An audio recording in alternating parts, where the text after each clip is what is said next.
Welcome to the 41st Annual Memorial Lecture of the International T.S. Eliot Society. Our bylaws ask us to make this lecture available free to the public, and in this online format, and the ease with which we can record means that we'll be able to disseminate this lecture in ways we haven't been able to do in the past. And so, since this recording might be watched by aliens hundreds of years in the future, let me introduce who we are first, and then our memorial lecturer. Our membership currently stands just shy of 300 members, and of those 300, 34%, more than a third, are from outside of North America, representing 24 countries. So we have earned our name change of a few years ago to the International T.S. Eliot Society. The mission of our society is to encourage new scholarship and critical discussion of Eliot's poetry, drama, literary criticism, and cultural theory. In addition to holding this annual meeting, we also sponsor numerous panels at other academic conferences, and 3 times a year we publish a newsletter with short articles, book reviews, and Eliot-related news. The centerpiece of our annual meeting is the memorial lecture, given each year by a prominent critic or poet. Some of those critics have included Helen Vendler, Daniel Albright, and Jahan Ramazani, and some of the poets have included Geoffrey Hill and Carl Phillips. Past memorial lecturers who are present with us here today include Marjorie Perloff, Ron Bush, David Chinitz, Jewel Spears Brooker, Earl Holt, Ronald Schuhard, Lyndall Gordon, and Leonard Deepavane. Having these 8 luminaries gathered with us here today must be yet another record for a society meeting. Our 41st annual memorial lecturer is Robert von Hallberg. For nearly 40 years, von Hallberg taught at the University of Chicago, and his last post there was Helen A. Regenstein Professor of English and Comparative Literature. In 2010, he moved to Claremont McKenna College in California, where he is currently Professor of Literature. He has edited 4 collections and authored 5 books. His newest book of literary criticism is entitled Monogamy Songs and Poems. It will be published by the Dalkey Archive in 2021. One book that I've read recently is Lyric Powers. Bob told me it's my best book, don't look at anything else. It is an engaging look at 2 strains in lyric poetry, one he terms Orphic and the other rhetorical, inquiring of each pose the sources of its authority and musicality. In illustrating his incisive commentary, he ranges over the broadest possible terrain, the canonical and the obscure, classical odes and popular song. Reviewing Lyric Powers, R.W. Brickey describes von Hallberg's style as rich and voluble, and the essays of that volume as meditative and erudite. To honor his retirement from the University of Chicago, former students and directees dedicated an issue of Chicago Review to von Hallberg. In their affectionate introduction to that issue, Joshua Cotin and V. Joshua Adams describe his work. Quote, "His criticism is pragmatic, attentive to poetry as a living art and to its vexed relationship with the institutions that support it." When I read Bob's work or hear him speak, I always have the sense that I am listening not only to an argument, but to a person who has been in love with poetry for a very long time, patiently examining its workings. We are lucky to have speaking to us today such a fine scholar who, even on Zoom, is able to communicate his warm and inviting presence. Please welcome Robert von Hallberg. Thank you very much, Jamie. The honor is very great. I'm grateful for the invitation, and I'm grateful to the board of the International T.S. Eliot Society for inviting me. Real pleasure. Thank you. So I'm going to, as Jamie, you mentioned the handout.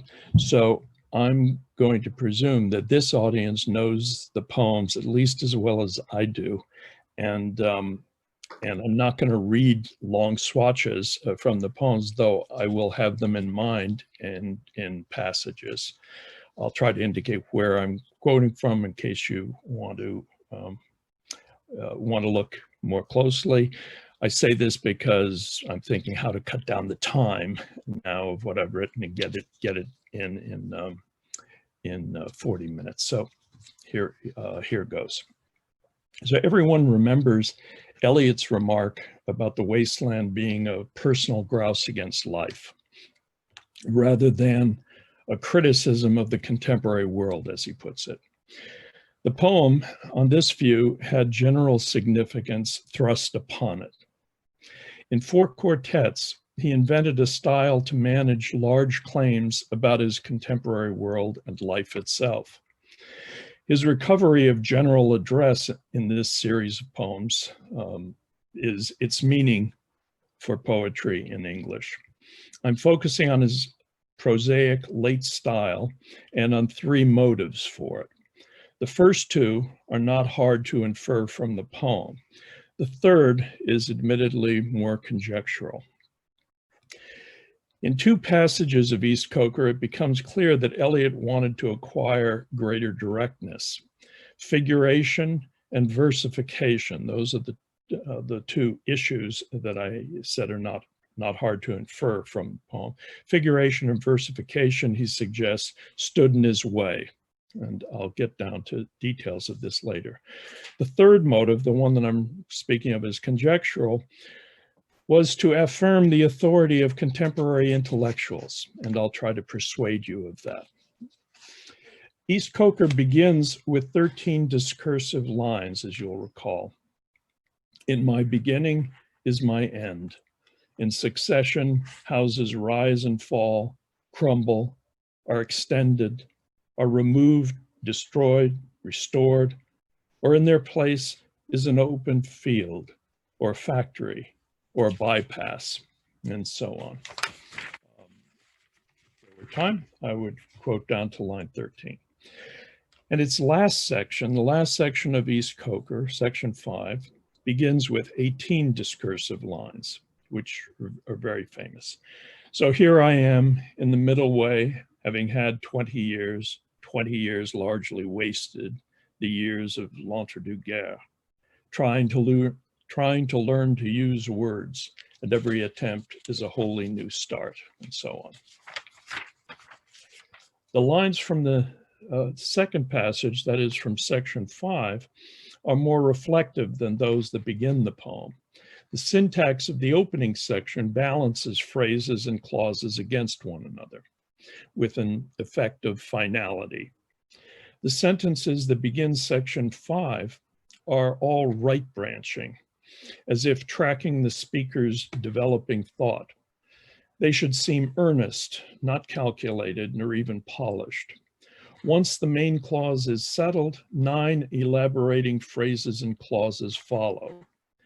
The pattern is the same in the second sentence. 5 elaborations follow the main clause, and the third sentence develops in this way too. This is a prose style intended to be candid but dignified, confident in its presentation of a thought process apparently uncommitted to one foreseeable terminus. David Moody also responded to the relaxed tone of section 5. He speaks of it as colloquial. The passage beginning at line 19 of section 5 is colloquial, but lines 1 to 18 are concerned with the range of the written language. The syntax of that passage is not based on speech.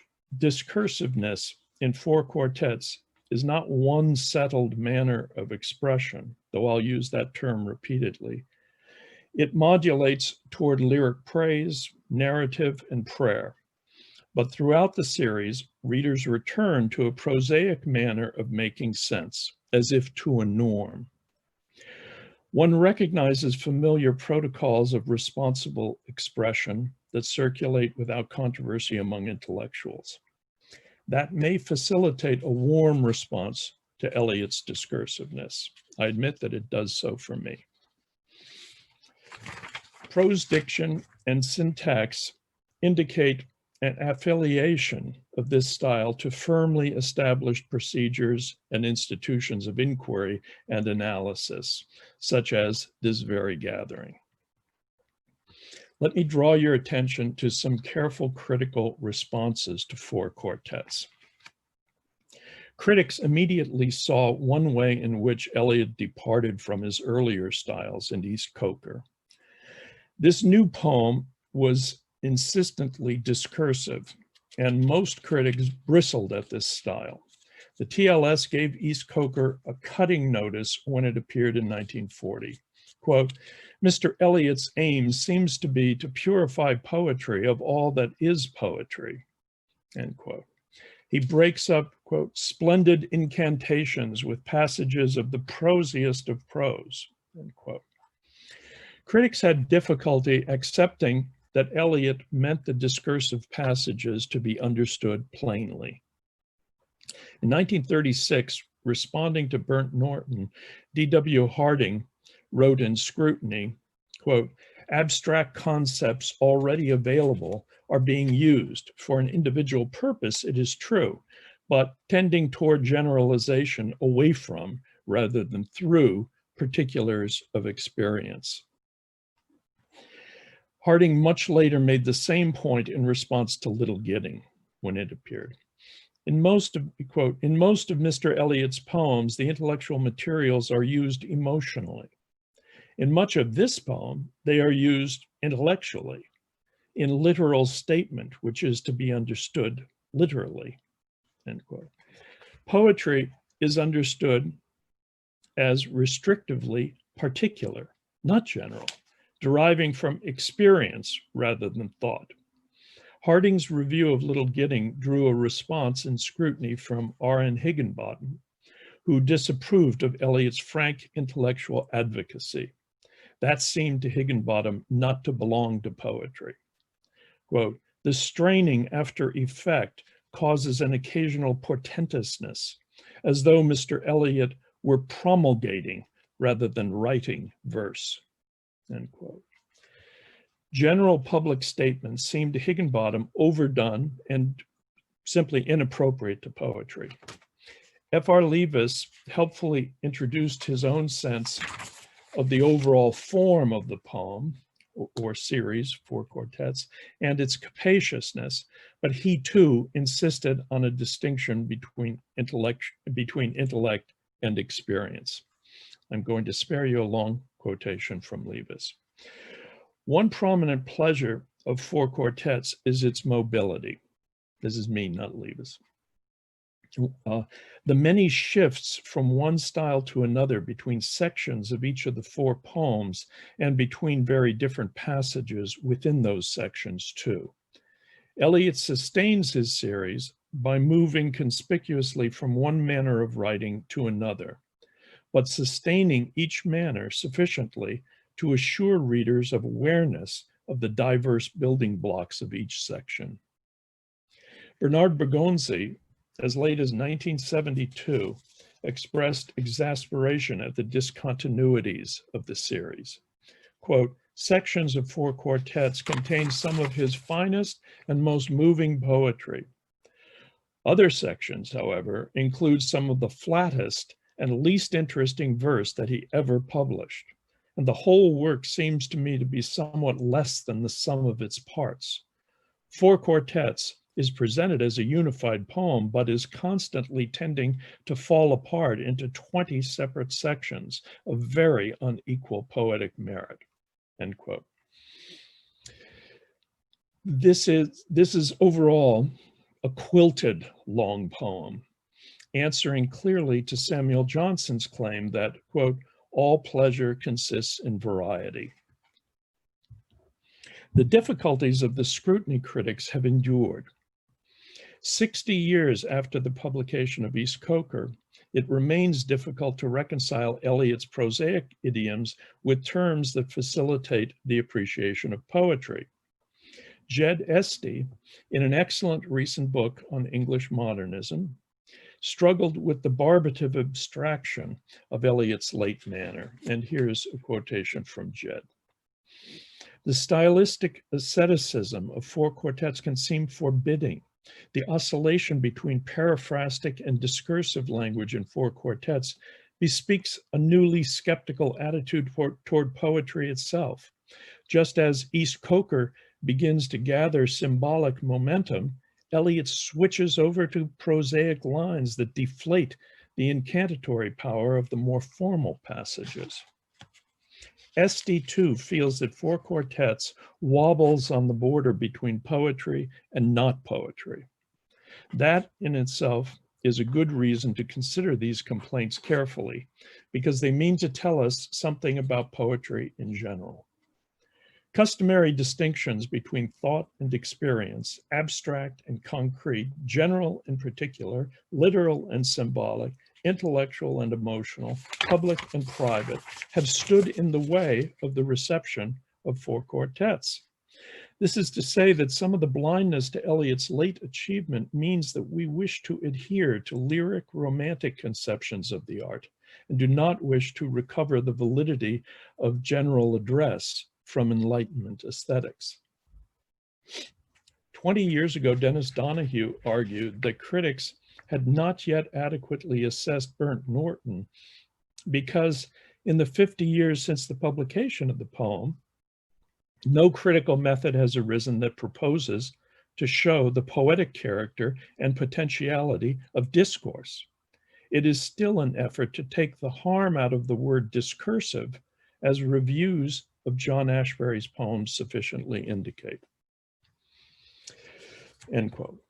So how might criticism properly appreciate discursiveness in poetry?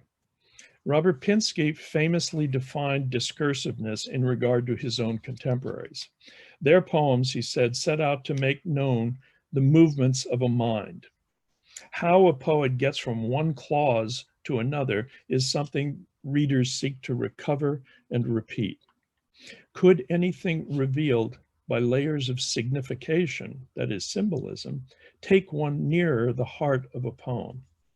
Pound's advocacy of an ideogrammic method entailed the suppression of conjunctions, of connective tissue, in order to reach, by means of collage, the live surfaces of the mind.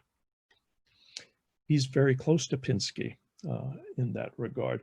Pinsky says, too, that discursiveness signifies going through or going over one's subject.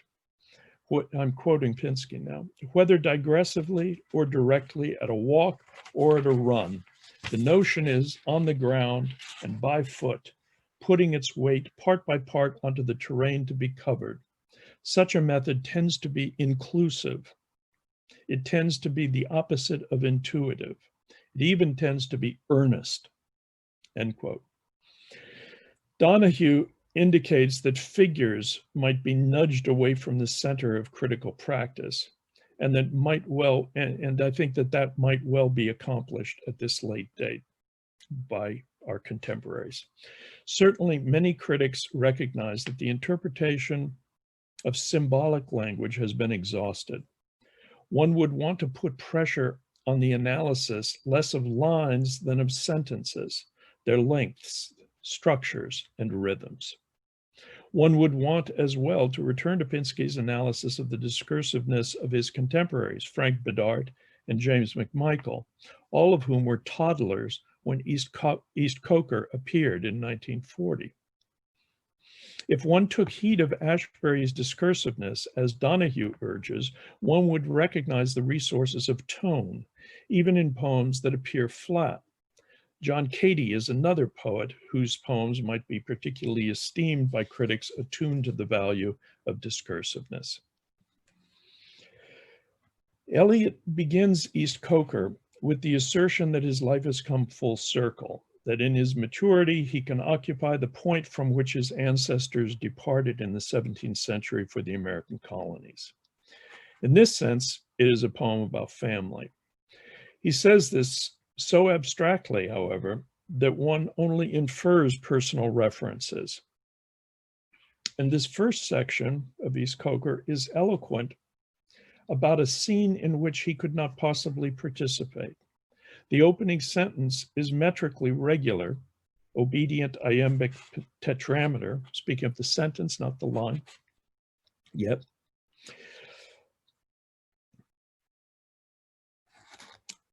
is the first sentence is iambic tetrameter, well balanced syntactically and lexically. The two ends of a duration are said to be the same. After the period come two words that refer to the middle of a duration in succession, the manner in which moments follow one another. This phrase is a particle isolated from the terms that will absorb it into a meaningful grammatical unit in the following lines.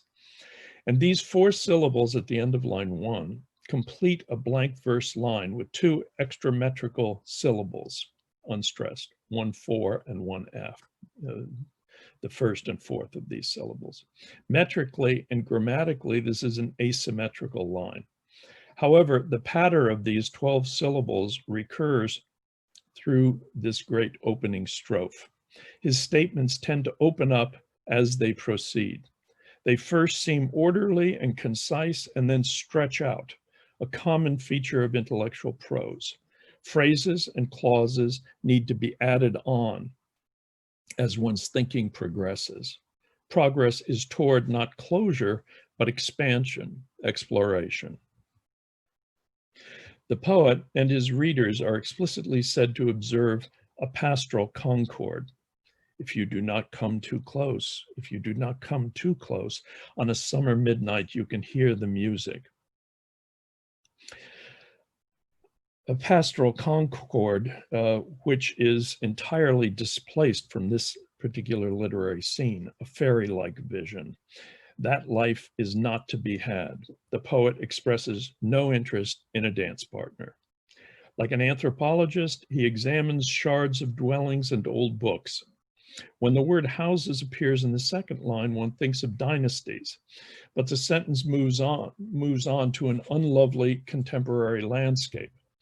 Eliot artfully moves the first four lines toward prosaic terms concerning commerce and civil engineering.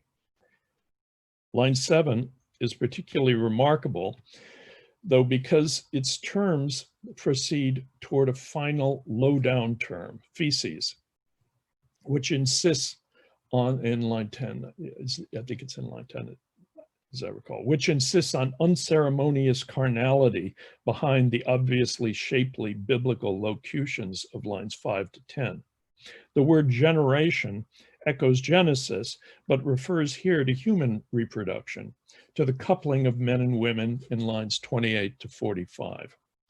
In this first strophe of East Coker, Eliot writes in a manner clear-eyed and earthy, as Dryden had, and yet ceremonious and delicate as well, antique and contemporary.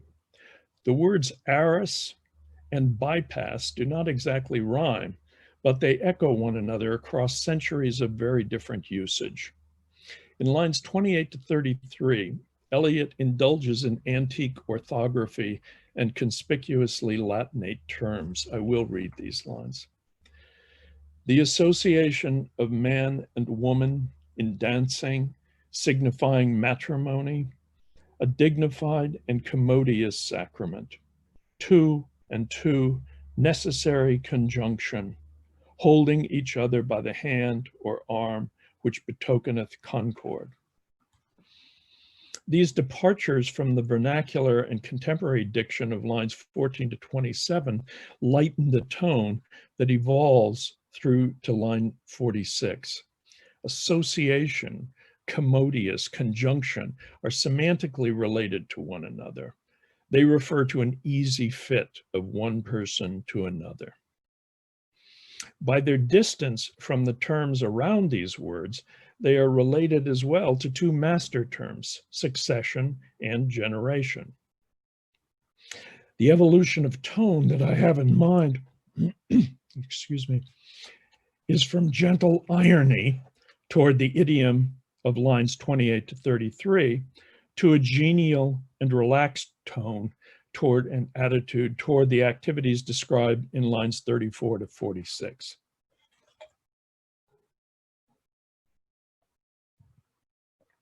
In these later lines, he moves from clause to clause as if to music without any inhibition concerning his suspension of economy. Excuse me. These later lines gladly repeat their terms: rustically, rustic, feet, mirth, keeping, in there, and last, the most welcoming word in the language, and, is in every line from line 42 to 49. Could he be more accepting of the changes experienced by ordinary people in the course of their lives? The geniality of this section of East Coker concerns human reproduction, but not romance. As I said, what poems and love songs customarily make of reproduction is beside the point. Well, what bearing on human life has the cycle of transformation, of collapse and renewal? The deep lane insists on the direction into the village, lines 18 and 19.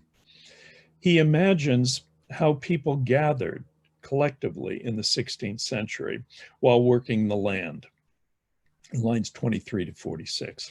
A harvest dance is a scene of gentle preparation for biological reproduction, generation, as he said. The necessary conjunction. To keep time with nature's cycles, peasants dance in the presence of one another and pair off for coupling in private, all of which is jolly, joyful, neither passionate nor romantic. The parable of the typist and her expected guest presents the same topic, reproduction without passion or romance, in a modern urban setting. That topic persisted in his thought for decades because it concerns keeping time, living with others, including one's dead, retaining memory and desire. In The Wasteland, he treats the absence of romance satirically, but East Coker affirms harvest festivities as a site of English folk coupling. The cult of romance is of another land. Here, too, Eliot writes patriotically. Paradox is the dominant figure of four quartets. A is the case, not A is the case. This could have come easily to Eliot while he was thinking that humility is endless. But paradoxes or disavowals discount one's affirmations. Pinsky spoke of earnestness as characteristic of discursive poems. Eliot has preserved in his series writing of which he did not entirely approve. He said as much in East Coker twice, and that's unusual. That was a way of putting it, he says in section 2, not very satisfactory, a paraphrastic study in a worn-out poetical fashion, lines 18 to 19 of section 2. One understands his self-reversal to refer to the immediately preceding passage of section 2, namely lines 1 to 17. I won't read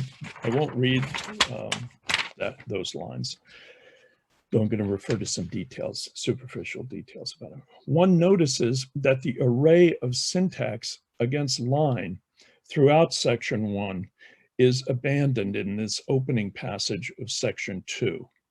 The iambic tetrameter clauses, they line up like soldiers to meet their rhymes in lines 1 to 17.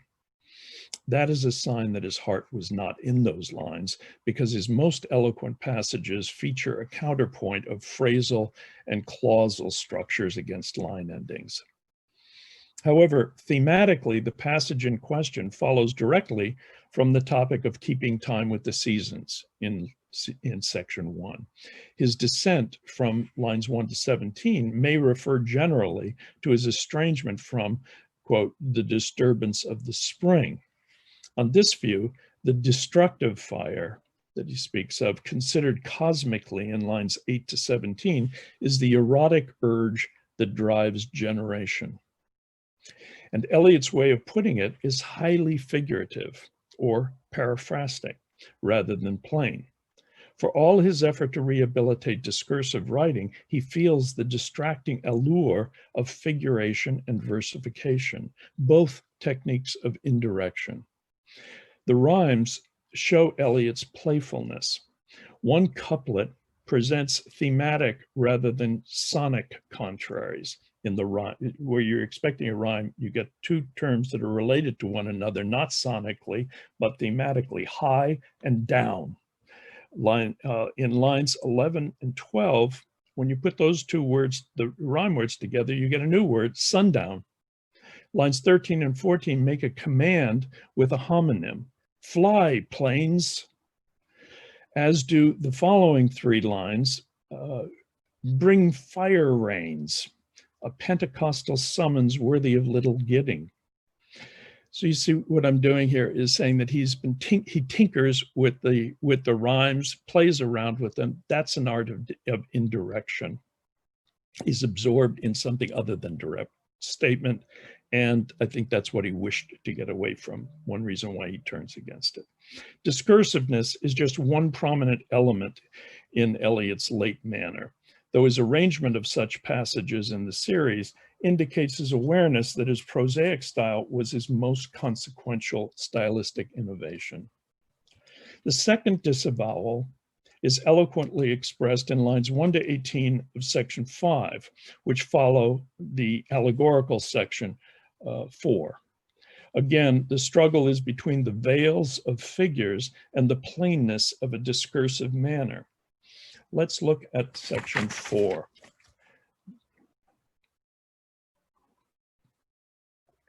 This poem is emphatically metrical. Five-line stanzas. The first three lines are iambic tetrameter, the fourth is pentameter, and the last is hexameter. This prosodic pattern encourages each stanza to sit down heavily at its end. Although many lines are enjambed, closure is what Eliot got from each stanza. Of the five, the first and second are the strongest, and for that reason can conclude memorably with those heavy hexameters. This, you'll remember this passage, the wounded surgeon plies the steel. I will not read them. And I failed to put them on the handout. I apologize for that. But I mean here to be saying that the first two stanzas seem to me the best written stanzas and the ones that work in that poem. The idea of a surgical patient feeling compassion in the surgeon's hand is extraordinary. And the concept of a nurse who persistently reminds patients of their disease rather than their growing strength, that is remarkable too. Christ as surgeon and the morose nurse, and the church as a morose nurse, these equations effectively keep in view the paradoxical doctrines of Christianity. The third and central stanza, however, is no one's favorite. The whole earth is our hospital endowed by the ruined millionaire, wherein if we do well, we shall die of the absolute paternal care that will not leave us but prevents us everywhere. The notion of Adam as a ruined millionaire is arbitrary rather than apt. The last stanza of the poem is surely memorable, though it is indelicate. The phrasing, and now I'm talking about the first two lines of the last stanza. The phrasing of its first two lines is graphic. The dripping blood, our only drink, the bloody flesh, our food. One faces the symbolic sense of the Eucharist as if it were literal. Davies' term for it was necrophily. The next two lines remark that the takers of the host, or all mortals, are deluded to conceive of themselves as corporeal beings. We live secure in ideas of flesh and blood, ideas of transubstantiation, but not really in flesh and blood, is the sense, I think. Critics speak of this as allegorical, as if the significance of the poem's terms were particularly definite. Those terms are Christian and the poem's occasion liturgical. The poem reflects directly at its end on the crucifixion. Roman Catholics often pray in groups the Stations of the Cross, moving through a church, stopping to pray at 14 signs commemorating episodes in Christ's passage to Golgotha. One may do this alone, but usually a small group prays together, aloud at each station. On Good Friday, the group is larger because this is the one settled time in the year for the stations. Together, the prayerful bear witness to Christ's suffering, to the human experience of humiliation and torture. This is not a penitential exercise. One prays with a heavy heart in recognition of what one owes to one's Savior. Eliot's poem is spoken in a collective voice by one who is undergoing surgery with full consciousness. The subject, as I said, is corporal suffering. The patient is not Christ, but emphatically one of us. This Good Friday poem describes physical adversity itself. It is a personal poem, immediately followed in the opening of section 5 by the words, "So here I am." Eliot seems to be speaking in section 4 of his own sensual torment or deprivation as a fulfillment of a Christian life, as if eternal salvation might be its consequence. It is self-mortifying, unlike the liturgical Stations of the Cross. William Empson considered Christianity shameful because it glorifies torture. This is a severe, gruesome poem. Eliot takes Empson's point. Christian doctrine is figured here as an intellectual trap in which ministrations are meant to be fatal. Even the name of this holiday sneers at ordinary hope and understanding. At the end, you'll recall, again, in spite of that, we call this Friday good. Eliot's account of the sacrament of the Eucharist inadequately represents his own sense of the sharing of communion. In these 5 stanzas, the faithful are without liberty. Their obligation is to refuse pleasure and welcome death. The church, a dying nurse, assists them through this vale of tears. His account of his Christianity in section 4 and in Little Gidding is eccentric. And this is too seldom talked about, I think, in concern in his regard. The whole earth is our hospital. This is a joyless way of referring to the site of incarnation. Eliot's severity is evident in the claim that the nurse's constant care is not to please. Human pleasure is evidently the great adversary of a believer's life. This is a carceral poem, astonishingly morbid.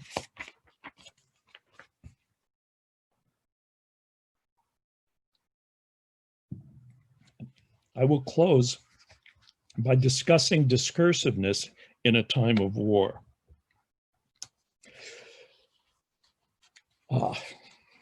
I wish I had more time. One learns from Eliot's correspondence and the extraordinary new edition of his critical prose that he was immersed in the literary culture of his time.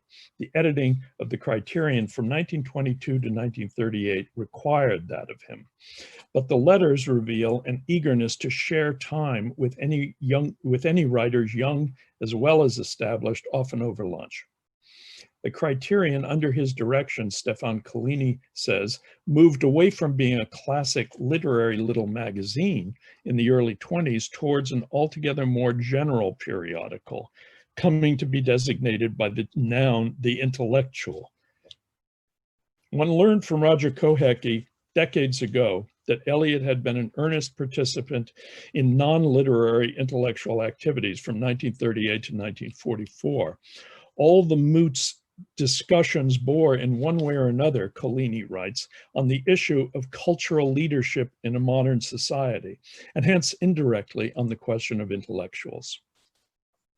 The moots discussions were premised on the assumption that it was for a cultural elite to decide what the people needed and then to give it to them. I believe that in the 1930s and through the war, Eliot felt the writing of intellectuals particularly mattered, even or especially when their numbers were very small. Eliot had never hesitated to speak of poets as minds, as thinkers. And I see no reason to doubt that, like Valéry, he thought that mind makes worlds, the worlds that we commonly speak of as real. Quote, Colini again, Eliot did not disparage the claims of intellectual abstraction as such. He was temperamentally too drawn to metaphysical and theological construction ever to be indifferent to the claims of principled and systematic explanation. Eliot's intellectual activity changed in the mid-1930s with the rise of Nazism, I believe. In 1934, he said he was not much interested in literary criticism. He was then interested in subjects which, quote, I do not yet know very much about: theology, politics, economics, and education, end quote. His participation in the Moot began in April 1938. His last contribution to the group was the short paper on the place and function of the clerisy in December 1944. He used Coleridge's term to identify, quote, those individuals who originate the dominant ideas and alter the sensibility of their time, end quote. This elite includes musicians, painters, philosophers, and poets, but the idioms of intellectual prose are more widely associated with the development of ideas than is music or poetry. Eliot's late style acknowledges his effort in the early 40s to think a way through the war and into England's future. In 1942, he wrote, quote, circumstance and conscience conspire in these times to direct our attention to matters of a wider scope and perhaps of more general interest. It seems almost impertinent, even as a man of letters, to concern oneself with a purely literary subject. Remember that the early critics of four quartets, distinguished critics, disapproved of Eliot's prosiness. The words flat and slack were used. I want to speak of moderation in Eliot's style by pressing on, sorry, I'm going to speed up here. One is struck in four quartets by Eliot's distance from the aggressive techniques of the wasteland. Some locutions in the later work could not have been in the earlier poem. In particular, moderating turns of phrase, uncharacteristic of modernist poetry. They do appear in four quartets. They could not have appeared in the wasteland. Everyone here will remember Pound's annoyed response to Eliot's qualifications in the draft of the earlier poem. Damn prapsy was Pound's remark. He could not bear Eliot's use of the subjunctive in the fire sermon. Make up your mind, you Tiresias, if you know damn well, or else you don't. This seems a small thing, but it's not. One rightly asks, why does Eliot use the familiar idioms of soft expository prose? The answer is that he was particularly sensitive to the corrupting usage of writers who in the 30s and 40s eschewed qualifications and uncertainties. Eliot's German was strong. He read in the German press during the Third Reich, and he was glad that English prose retained easy access to hesitation, even predictable hesitation. Victor Klemperer was a professor of French literature at the University of Dresden until 1935, when, as a Jew, he was removed from his position. He kept a now famous diary from 1918 until 1959. He died in 1960. Aufbau Verlag published an edition that covered philological changes in the German language between 34 and 45. In 1957, Klemperer published LTI, Lingua Tertii Imperi, Notizbuch eines Philologens, translated into English as The Language of the Third Reich in 2000. Klemperer held the view that language writes and thinks for us. Everything that was printed or spoken in Germany, he wrote, was standardized to conform to the official party line. Anything that deviated in any way from the accepted pattern did not make it into public domain. It was the absolute uniformity of the written language which explained the homogeneity of the spoken language, end quote. One of the dominant idioms that Klemperer criticizes is that of the superlative, for which he blames not only Nazi journalists, but American ones too. He refers to terms that seek to make judgments easy and indisputable. Unvorstellbar, unimaginable. Zahllos, countless, ewig, unending, Welt, world, and unique und total. In the history of oratory, the Third Reich gave the word perhaps a good name. My sense is that a prosaic style characterized by moderation had patriotic significance, particularly during the war years. Thank you.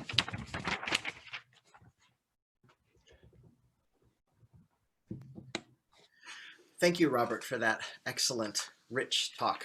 Yes, thank you. As a reminder to our audience, if you would like to ask Robert a question, you can send that to me, Jamie Stayer, in the chat function. And then I'll name you and call on you and ask you to mute yourself, and then the tech hosts will spotlight you. So if you'll send those chats, questions to me in the chat function.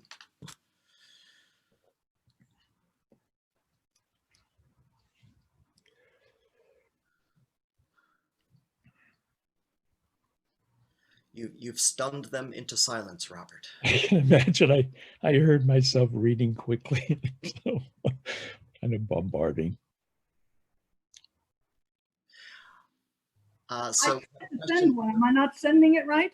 We have a question from Patrick Query, and his question is on the survey of writers on the Spanish Civil War. So if we could get Patrick up here. Thank you, Jamie. Thank you very much, Bob, for that wonderful talk.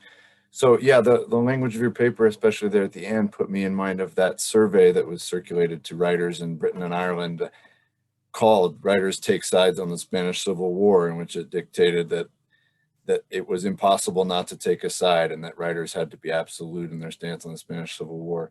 And Eliot and a small handful of others refused to be pushed into a category by the terms of the survey. Which, as you put it in the end of your paper, there seems like an admirable, a noble, even a patriotic position to take, given the political choices at the time. But it also got Eliot into a lot of trouble later, because if you can be accused of equivocating when the terms seem so stark, especially given the way that history unfolds them, then you have to answer for that as well. So I just would wonder about that. I mean, is that a position, that kind of ambivalence, is it something that can be indefinitely sustained? So there's a note, you probably know the note in the Ricks McHugh edition in the commentary about a conversation that Stephen Spender had with Eliot in 1939 about the outbreak of the war and so forth. And Spender was saying, it's so hard to focus on writing and what to write and so forth. And Eliot agreed and said that I'm paraphrasing, the tack of a writer should be to try to engage with the large subject of the war by writing about something small, such as a family. And I think that's suggestive and has a connection to East Coker, even though, it wasn't written. It was written only a year separating them. And so I think about that. It's a suggestive thing because I think it's a kind of epistemological notion. That is, one would like to be able to write with intimate knowledge, as one has of a family. If you write about your family, you probably write with confidence that you know what you're writing about, and with affection, and with openness to surprises, because there are surprises in the histories of families, And so I think it's a rich kind of concept and has to do with how he would like to be writing, and what the obstacles there are kind of obvious in that. Does he know does he know what's going on in the war intimately? Does he write with affection? Is he open to surprises? No. Yeah, and so I think it's a subtle remark, and I would add that, you know, to this audience, it's not necessary to add, Eliot was ardently anti-Nazi. He was very concerned about this, and I think that his participation in the moot had everything to do with trying to establish some intellectual basis for entering into the war against Germany in particular. So he gets forced by that kind of question that you're talking about, and that's in that survey, into, you know, then people read him and think he's actually a fascist, you know, and that this is really not the case. And I think people here know that.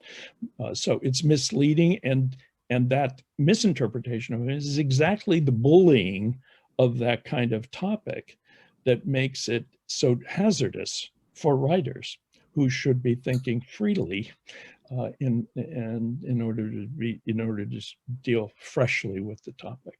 So I think that's what I want to say in response to your question. Yeah, thank you so much, Bob. Yeah. Bob, we have someone who has asked if you could repeat the title and author of the book on language on the Third Reich. Oh, yeah, it's Victor Klemperer, Klemperer, and the I'm sorry, take me 1 second here to get the English. The English title is, I think the English title is The Language of the Third Reich, and it's available in paperback, and I think from Continuum, as I remember, as the publisher. It might have it might have that in LTI, and then a colon. The language of the Third Reich, but just try the language of the Third Reich and you'll find it. Yeah, I believe. Yeah. And we have a question from Marjorie Perloff. Thank you. Hello, Marjorie. Thank you for coming. Marjorie, you need to unmute yourself. Thank you, but is the mute unmuted? Okay. You're okay. Go on. Okay. That was very convincing on the discursiveness. And you just about fully convinced me, just almost. But I have one question, and that's this. And it's a kind of strange question, but I'm wondering, with some of the discursiveness, which I've always found a few passages here a little cloying. After all, we know it's by T.S. Eliot, and look how famous he was at the time. Now, suppose somebody weren't that famous and wrote, so here I am in the middle way, having had 20 years largely wasted, the years of all Alterdegger, trying to learn to use words, and every attempt is a wholly new start and a different kind of failure, and so on. Now, isn't he banking in some ways here that we know this is the famous poet, and we've been waiting for him to produce this poem, which has taken a long time in coming? Isn't there something slightly self-indulgent about it? In other words, if somebody said that who weren't famous, we would just say, so if you have nothing new to say and you're not sure how to say it. And in other words, isn't he making it a little easy for himself in a certain way? That's not true of the beginning, I think, but I think this particular passage, I've always felt a little bit annoyed by it in a way, because you feel he is being a little indulgent to himself, and he does know how to say it, and it isn't a mess of imprecision, and he knows it. What do you think about that issue? What do I think about that issue? So I think two things about it. I agree with you about the, so here I am in the middle way, having had 20 years in the years of l'entre-deux-guerres and so forth. Yes, I agree with you. I don't love those lines. And if anybody else wrote them, you'd go, come on, you know, get serious. And so I would say, I would concede the point to you there. And I would cite Edmund Wilson, who said in Axel's Castle something about the aged eagle stretching its wings. And, you know, it's like, how old was he really? You know, why is he so fatigued, you know, and how hard has it been for him and all. I believe that Eliot was not adroit at presenting himself. That's what I'd say. This is not, I'm with you. I think it's a characteristic flaw when he has to introduce himself, okay? However, I don't find the stuff about language to be stale. I believe that. I think he has a vision of language as exploratory and always missing some point. And I think that's seriously, and that's a serious point, and I find these lines very moving, actually. I find them moving insofar as, and you know, a professor is moved, you know, that is, I'm moved in my professorial way, like I'm moved about concepts of language. It's, you know, I don't want to say philosophical, but there it is. Thank you. We have a question from Megan Quigley on discursiveness and ambiguity. So Megan, if you could unmute yourself. I think I did. Hi, thank you so much for that talk. Michael. I've thought a lot about Eliot being vague or when he's not quite precise. And I also thought about Vince's work on newspapers and newspaper language and how that might have changed the language of modernism. I just wondered, I wish maybe I just needed you to repeat or explicate a little bit more why avoiding poetic language was a move away from, was the word you used, like the superlatives of German Third Reich speak? Like, why would discursiveness be a way, why couldn't symbolism, or isn't poetry even further from newspaper language than somebody ruminating as in an editorial? So I just wondered if you could talk a little bit more about that. I can, yeah. Okay, so the business about German is addressed to the question of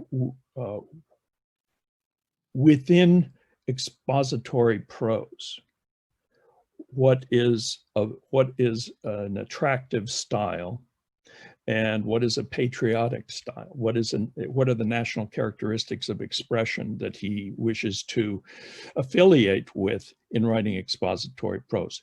The German thing does not address the distinction between writing in verse and writing expository prose. It's a matter of register within prose, but the larger question, which if you stop me if I'm misunderstanding you, but the larger question about, like, why can't you why write in prose, why write in a prosaic manner instead of in a poetic, symbolic, with poetic language? And I think that 17-line passage that both the two passages are addressed to that. What is the late November doing? Is if you think that is that form of expression is adequately precise, then you'd say, you know, stick with that idiom. Well, he doesn't think that, and he is. It's not the figuration that is the big problem there, I think, because the figuration is somebody else's figuration. That is, these are figures from an earlier century that were plausible for explaining the order of keeping time by looking at the stars and so forth. He's not, you know, this is not a contemporary vision of appropriate figures, but the lameness of the syntax and the lack of coordination between line ending and clausal structure suggests to me that he is feeling this is not his art. The other section is the allegorical one, which is figurative language turned all the way toward allegory, how to make meaning concepts adhere to poetic language, which he enormously admired in Dante, and thought Dante, this is the greatest poetic achievement is the Commedia, but he really doesn't do it there, and that's why it's important to, I think it's important to focus on the limitations of section 4. I think it is kind of, that's why I talk so long. I think it's a kind of brutal representation of transubstantiation, and it's so dark. I see. I think poetic language is not serving him well with regard to the development of ideas, and he wants to have directness, and he wants general address, and he gets that from a prosaic manner, and he is very self-critical about where he is in poetry, and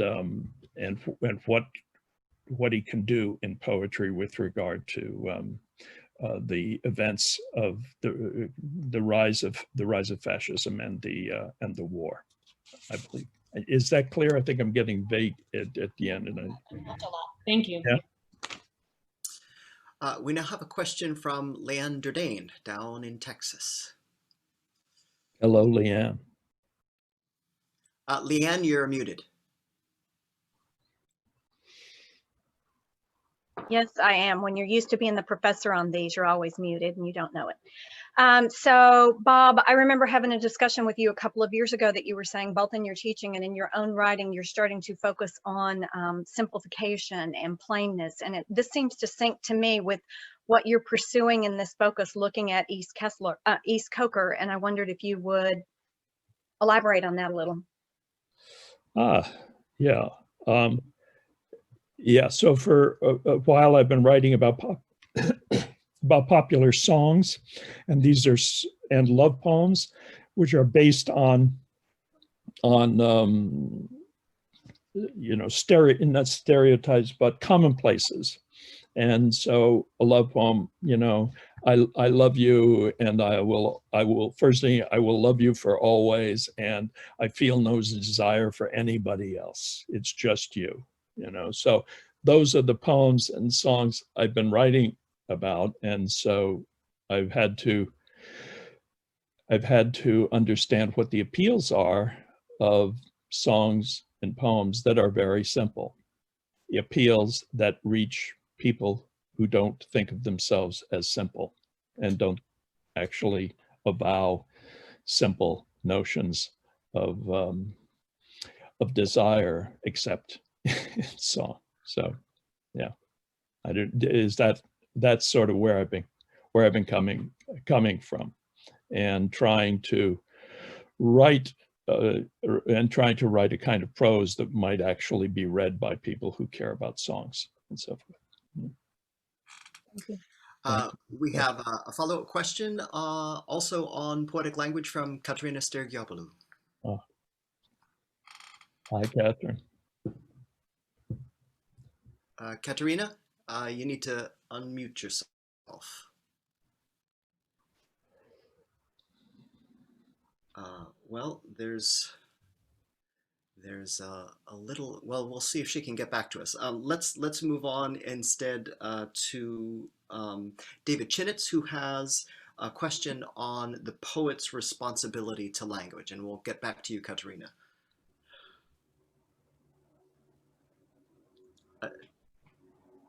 David, you're not muted, but we can't hear you. He's not speaking.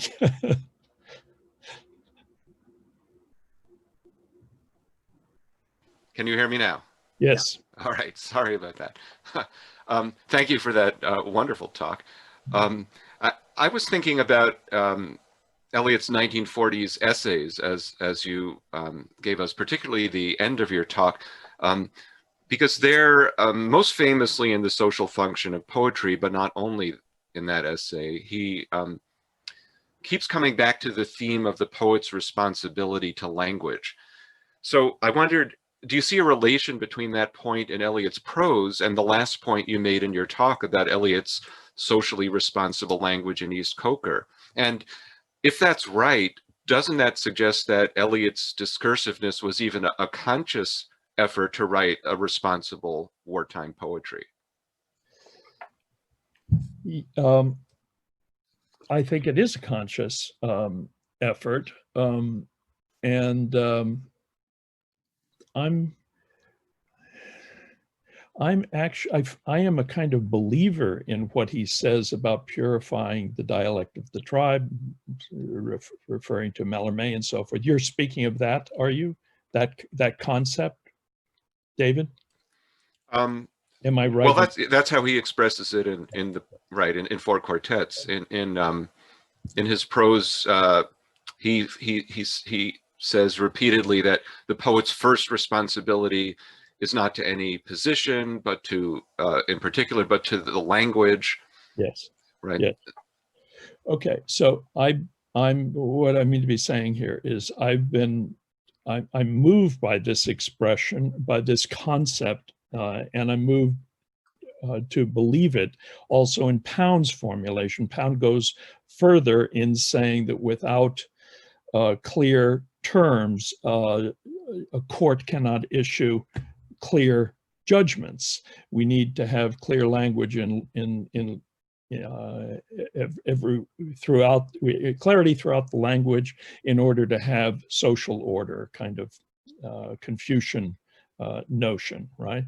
And I found that idea very appealing, and I've been thinking about it for a spell, and when he uses the word prevents in section 4 of East Coker, that seems to me that is an archaic use of prevents as an intransitive verb, and it's strange, and I don't see a gain to it. I don't see clarity coming from that use of prevents rather than precedes, say. So what I want to say is that I find the ideas about purity of purifying the dialect of the tribe very appealing. Why is it that I don't have lots of examples in Eliot's writing of his implementation of that concept of language? I have trouble with it, and it's not for lack of trying. I think I have tried it, and it's odd. It's odd that concept, which seems so productive to me, doesn't seem to me to be an obvious explanation of his poetic practice very often. It does seem to me an explanation of, in Pound, of Canto 45, the Usura canto, because that canto is answering, the question, and what is usury, Ezra? And then he gives a poetic account of usury using antique version of the word usura. That seems to me to be a kind of philological poem, a poem that is, however ugly, is actually getting to the work that concept is explaining, the work of making the language of poetry a source of dissociation and distinction in the language. But dozens of examples of this in Pound and in Eliot I do not find, and I don't know what to say about that. Thank you. That's interesting. Yeah. Let's go back to Katerina Stergiopoulou. Her internet died a few minutes ago, and she has come back to life. So, Katerina. Thank you, and sorry about that before. Hi, Bob. Thank you for this talk. Nice Yeah, to see you. Very nice. you as well. So my question goes back to Megan's question and what you were saying in response. And you're speaking about the kind of self-conscious limitations of the lyrical, quote unquote, lyrical passages in East Coker. And I'm with you in the beginning of section 2 and then the whole of section 4. And I wonder what you think about the kind of equivalent passages in the next 2 quartets, and especially in Little Gidding, where kind of discursiveness and the poetic come closer together. And, you know, the second part of Little Gidding is itself formally complex and discursive at the same time. So it's not quite as distinct from, say, the first part of the second part of Little Gidding. We know that he worked very hard on figuring out the exact form of part 4 of Little Gidding, which is again the lyrical one. So we're just wondering how you think that the kind of tension that you're highlighting in East Coker evolves in the other 2 quartets that follow. Okay, I think I can say something about Little Gidding that addresses the question. So I see from listening to myself and thinking of, you know, and this experience of talking to you about this, that actually, I mean, I think I knew this before today, but I wasn't so clear about it. Actually, East Coker is very methodological, you know, and in these two disavowal sections where he turns on himself, I've thought, this is bizarre. Why is he turning on himself? And, you know, if you don't like it, tear it up and do better. You know, don't publish it if you don't like it. So that kind of abstractness is an indication that he's making his way, and not, you know, and also of something I didn't stress, of the willfulness of the 5-part form that he took from Burnt Norton and from The Wasteland and applied it there. So I don't know that everything we have in East Coker would be there if it weren't for that grid of what the poem should be. And in Little Gidding, I don't feel that. The Little Gidding, the section 2 is just smashing, it seems to me, just really fabulous. And it's Dantesque. He says it was the hardest thing ever to write for him, and I think it's great. And I guess just I think Little Gidding is just comparing section 4 of East Coker with Little Gidding on the bombing of London. How extraordinary the Little Gidding is really kind of a bizarre interpretation of the Christian consequences of the war. I mean, it's a Pentecostal celebration of the bombing of London. You know, this is the descent. The German bombers are like descending like the Holy Ghost. This is very, very strange, and very poetic, and profound. I mean, he's expressing something that he feels, and he must be like the only guy in London who feels this. You know, it's very strange, and that's a real poetic moment where the language is doing things the language is making him Pentecostal in a way that I don't think he would in prose, you know, avow, you know, but he does it in the poem, and it's fabulous, and it's a whacked out poem in political terms, and that, you know, and a great achievement, I think. Does that address your question? Yeah, so you think it's a matter of evolution, that he's in East Coker, he doesn't quite know how to do lyric in a way that's satisfying, and so he just kind of presents the bad lyric and says, well, that's not what I want to be doing really, but I don't know how to do it better. And by Little Gidding, he's figured it out. I mean, he's a great poet. why does he, why, so I don't want to be saying he doesn't know yet how to write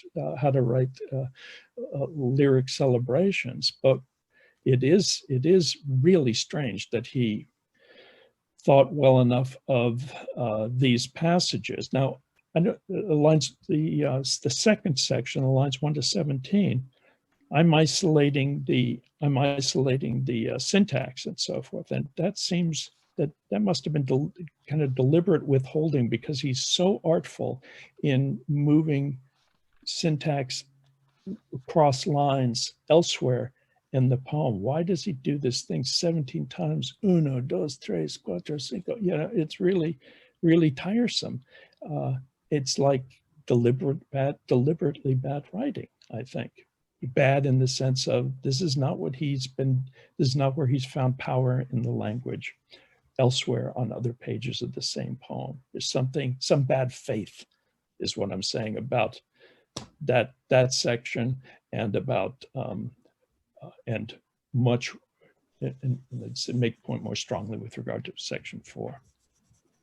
Thank you. Yeah. Thank you, Bob. We're a little over time, and we don't want to exhaust our memorial lecture. We're very grateful for this wonderful, rich talk. And as an announcement, some people have been asking us if we could have breakout rooms after the conference is over, and our tech hosts are scrambling to make that happen. So we'll be able to ask questions even more in breakout rooms after the conference is over. So for now, we'll take another 15-minute break, and we'll be back with session 9 in 15 minutes. Thank you, Bob. Thank you very much. Thank you.